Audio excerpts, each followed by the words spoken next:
ไปสุงค่าเมื่อในคาเรมาสัตสายาเดปันธรรมะอันมีชื่อว่า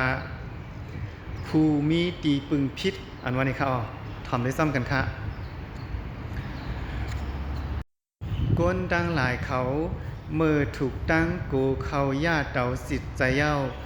สั่งอ่อนกันหาเอาตีปึงพิษปึงเอาเทินปากทอดแมดพองปึงเอาเสตีก้องมูพองว่าเป็นตีปึงของตูเจ้าเก่า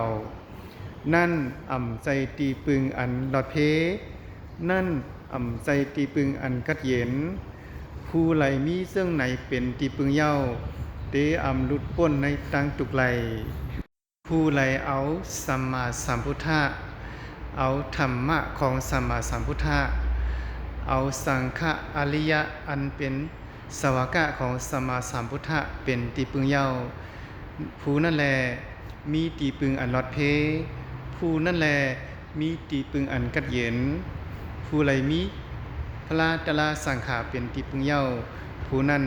เตลุป่นในต่างตุกต่างสิ่งไรมีสังฆา